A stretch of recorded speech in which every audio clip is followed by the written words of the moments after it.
أعوذ بالله من الشيطان اللعين الرجيم بسم الله الرحمن الرحيم الحمد لله الملك القدوس العزيز الحكيم الرحيم النعيم الكريم وهو الأول قبل كل أول والآخر بعد كل آخر ووجب بالأوليته أن لا أول عنه ووجب بالآخريته أن لا آخر له والصلاة والسلام على حبيب الله وحبيبنا نبي الله ونبينا خير خلق الله أجمعين سيد المرسلين وخاتم النبيين أبي القاسم محمد اللهم صل على محمد والصلاة والسلام على أهل بيته الطيبين الطاهرين المعصومين المظلومين المنتجبين المنتخبين المنيبين الهادين المهديين بالأخص سلام منا إلى إمامنا محمد التقي الجواد أبو جعفر اللهم صل على محمد والصلاة والسلام على إمام زماننا هذا بقية الله في الأرضين اللهم صل على محمد واللعنة الدائمة على أعدائهم أجمعين أما بعد فقد قال الله تبارك وتعالى في قرآن الحكيم وقوله الحق بسم الله الرحمن الرحيم قال إني عبد الله أتاني الكتاب وجعلني نبيا وجعلني مباركا أينما كنت وأوصاني بالصلاة والزكاة ما دمت حيا درود پر ایک مرتبہ محمد اللہم صل علی محمد. ابتداً آپ جملہ عزاداران امام مظلوم امام جواد تقی علیہ الصلاۃ والسلام کی بارگاہ میں تسلیت ہے شب شہادت امام کی، اور اپنے امام وقت صاحب عزا وارث عزا کی خدمت میں ہدیہ تسلیت کی نیت سے ایک مرتبہ بآواز بلند مل کے درود پڑھے محمد اللہم صل علی محمد. سرنامہ کلام میں آپ کے سامنے سورہ مبارکہ مریم کی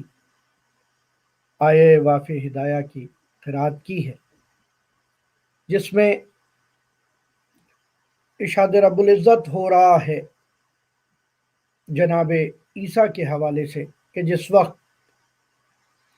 جناب مریم کے کردار پر حرف آنے لگا فَأَشَارَتْ إِلَيْهِ قَالُوا كَيْفَ نُكَلِّمُ مَا كَانَ فِي الْمَهْدِ، اور اس کے بعد کہا کہ اس بچے کی جانب اشارہ کیا جناب مریم نے، اور اس کے بعد جناب عیسیٰ نے بچپن میں گہوارے میں بعد از ولادت یہ جملات ادا کیے جو قرآن نے اپنے دامن میں ثبت کر لیے. جناب عیسیٰ نبی اللہ علیہ السلام والرحمہ فرماتے ہیں کہ میں عبد خدا ہوں، اعطانی الکتاب وجعلنی نبیہ، اور مجھے خدا نے کتاب عطا کی ہے اور مجھے نبی بنا کر بھیجا ہے اور مجھے مبارک پیدا کیا ہے. اس آیے وافی ہدایہ کو آج کی اس مجلس شہادت امام جواد الائمہ میں بیان کرنے کی غرض امام کا اس آیہ وافی ہدایہ سے استدلال ہے اپنی امامت کے اوپر ہونے والے سوال کے جواب میں. آپ سب اچھی طرح واقف ہیں کہ ہر امام کے ساتھ ان کے دور میں ہونے والی مشکلات اور ہر امام کے ساتھ پیش آنے والے مسائل کسی حد تک مشترک ہوتے تھے اور کچھ حوالے سے مختلف ہوتے تھے۔ آج میں ایک اشارہ کرنا چاہوں گا، ایک سیر تاریخی ہے کہ جس کے اندر ایک مرتبہ یہ دیکھا جائے کہ کس طرح سے جب امامت ایک معصوم سے دوسرے معصوم پر منتقل ہو رہی،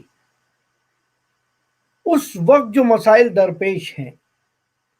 ان میں ایک عظیم ترین مسئلہ ہر امام اول سے لے کے امام آخر امام مہدی عجل اللہ تعالیٰ فرج الشریف، جب بھی منصب امامت پر نئے امام کو نافذ کیا گیا، ان کو قبول کرنے کی بات آئی، اس وقت لوگوں میں دو گروہ پیدا ہو گئے۔ ابتدا سے شروع کیجیے۔ بعد از وفات پیغمبر اکرم محمد مصطفیٰ صلی اللہ علیہ وآلہ وسلم، اللہم صلی علی محمد، ابھی سامنے کی بات ہے، ابھی ہی دیکھ کر گئے ہیں کہ حضور کس طرح اٹھتے بیٹھتے اپنے اصحاب میں سب سے زیادہ کس کی مدح کیا کرتے تھے، اپنے اصحاب میں سب سے زیادہ کس کو منفرد شمار کیا کرتے تھے، اپنے اصحاب میں سب سے زیادہ کس کے فضائل و مناقب بیان کیا کرتے تھے، اپنے اصحاب میں سب سے زیادہ کس کو اہل شمار کیا کرتے تھے اپنے بعد رجوع کرنے کے لیے۔ حضور آخری وقت میں جو انی تارکم فیکم الثقلین فرما کر جا رہے ہیں، اس وقت پر بھی تمام کتب اہل اسلام میں جو تفصیلی روایات بیان ہو رہی ہیں، اس کے اندر اس وقت جو موجود افراد ہیں حجرہ رسول میں، ان میں جو شخصیات ہیں ان میں مولا متقیان علیہ الصلوۃ والسلام۔ اب باقی شخصیات کو رہنے دیں، صرف یہ اگر تاریخی روایت میں دیکھا جائے، سب کے اٹھ کے چلے جانے کے بعد جب حضور نے فرمایا شور نہ کرو، بلکہ ام المومنین سے روایت ہے،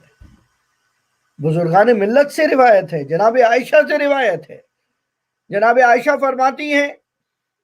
کہ جب یہ شور بڑھا تو پیغمبر نے کہا میرے پاس سے اٹھ کر چلے جاؤ، میرے سرانے شور شرابہ نہ کرو۔ یا بعض روایات میں جناب عائشہ کہتی ہیں میں نے کہا یہاں شور شرابہ نہ کرو اور تم لوگ چلے جاؤ، جس وقت پیغمبر نے ایک درخواست کی تھی ایتینی بالقلم، ایتینی بالکتاب والقلم، مجھے قلم کتاب لا دو۔ اور بہرحال اس وقت جو گفتگو ہوئی اور جو مشاجرات ہوئے ان سے صرف نظر کرتے ہوئے سے بیان یہ کرنا ہے، ابتدا میں بعد از رسول پہلا ولی، پہلا وصی، پہلا جانشین پیغمبر بیان ہونا ہے، اور وہاں اختلاف پیدا ہو جاتا ہے۔ اس وقت میں دو جہت بنتی ہیں، جبکہ جتنے راوی حدیث غدیر کے حوالے سے تھے حضور کی زندگی میں کسی حدیث کے اتنے راوی نہیں، کسی حدیث کے اتنے متواتر اور صحیح راوی نہیں ہیں جتنے حدیث غدیر کے ہیں۔ خدا رحمت فرمائے علامہ امینی نے کتاب الغدیر کے اندر وہ کمال، وہ معجزہ کیا کہ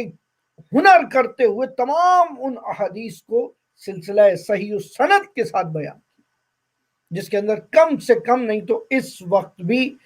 اتنی کتب کے تلف ہو جانے کے بعد 70 سے زیادہ راہیں ہیں، طرق ہیں، طریقے ہیں، نیریشن ہیں، چین آف نیریشنز ہیں جو کہ غدیر کے واقعے کو بیان کرنا۔ لیکن بہرحال ہوا یہ کہ اسی وقت کچھ افراد جناب امیر کے ساتھ آ گئے اور کچھ افراد ان سے مختلف ہو گئے، صرف نظر کر کے چلے گئے، حضرت امیر سے دور ہو گئے، خلیفہ اول کی خلافت پہ انہوں نے اقرار کیا، اور اسی طرح۔ لیکن وہ پہلا مرحلہ حضور کے گزر جانے کے بعد تعین امام اول 2 مکتب سامنے آئے، ثقیفائی اور غدیری، اور اس صورت میں بھی بہت سارے افراد، اچھا یہ ہرگز نہ سوچئے کہ آسان تھا یہ مرحلہ تعین کر لینا، یہ مرحلہ آسان نہیں ہے۔ آپ لوگ مشہد زیارات کے لیے گئے ہوں گے، خداوند تعالیٰ آپ سب کو مقامات مقدسہ کی زیارات نصیب فرمائے اور ہمیں بھی انشاءاللہ۔ جب زیارات کے لیے مشہد جاتے ہیں، آپ ایک بزرگ کے مزار پہ اکثر جاتے ہیں جنہیں خواجہ ربی کہا جاتا ہے۔ خواجہ ربی بزرگان میں سے پوری رات سجدے میں گزار دینے والا عارف، عابد، انتہائی عبادت گزار شخص،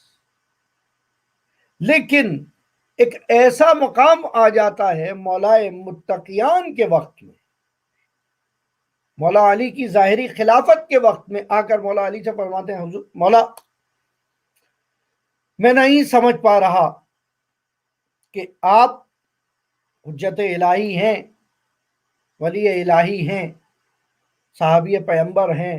ساری فضیلتیں آپ کی اپنی جگہ، لیکن میں جب مقابل کے لشکر میں دیکھ رہا ہوں وہاں مجھے طلعت الخیر نظر آ رہے ہیں، زبیر بن عوام نظر آ رہے ہیں، پیغمبر کے پھوپھیزاد بھائی ہیں، طلحہ نظر آ رہے ہیں،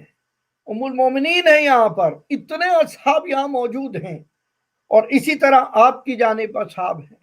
میں تعین نہیں کر پا رہا کیا کروں، کیا ممکن ہے مجھے یہاں سے رخصت دے دی جائے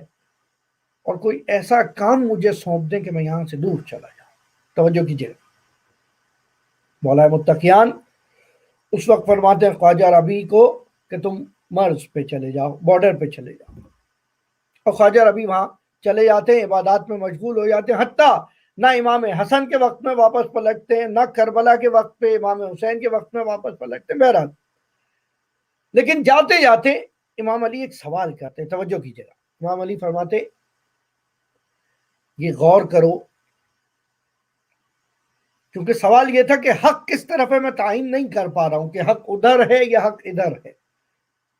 مولا متقیان فرماتے یہ پہلے تعین کرو کہ حق کیا ہے۔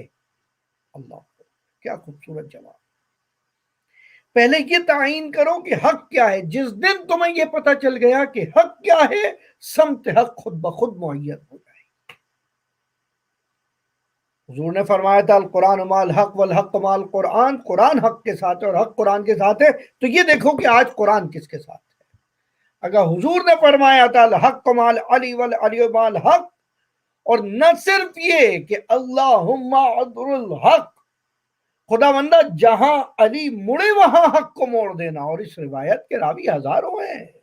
یہ خطبہ غدیر کا تسلسل ہے، تکامل ہے، لیکن المیہ یہ تھا قصیدہ غدیریہ کہنے والا حسان بن ثابت خود مولا متقیان کے ساتھ موجود نہ تھا۔ جب ایسا عالم ہو تو بہت سارے افراد ایسی کشمکش میں مبتلا ہو جاتے ہیں جن کے عقیدے تو مضبوط ہوں، ایمان تو مضبوط ہو، لیکن وہ حالات کے مطابق تعین نہ کر پائیں۔ بہت توجہ چاہتا ہوں سوال، حالات کے مطابق تعین نہ کر پائیں، حالات و وقت کے مطابق فیصلہ نہ کر پائیں، جس کے لیے امام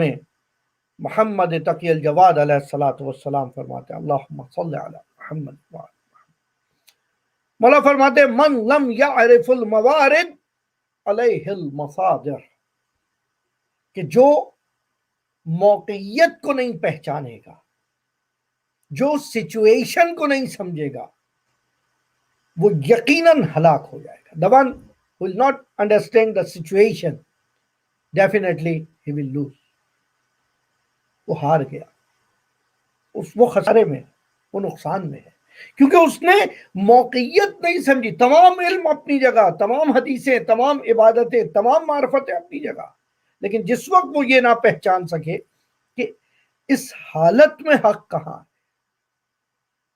مولا متقیان نے یہ نہیں کہا میں حق پر ہوں یا وہ نہ حق ہے، نہیں، کیونکہ حالت یہ تھی، دیکھا یہ جا رہا تھا اتنی بڑی تعداد میں افراد نہروانوں، سپینوں، جمل میں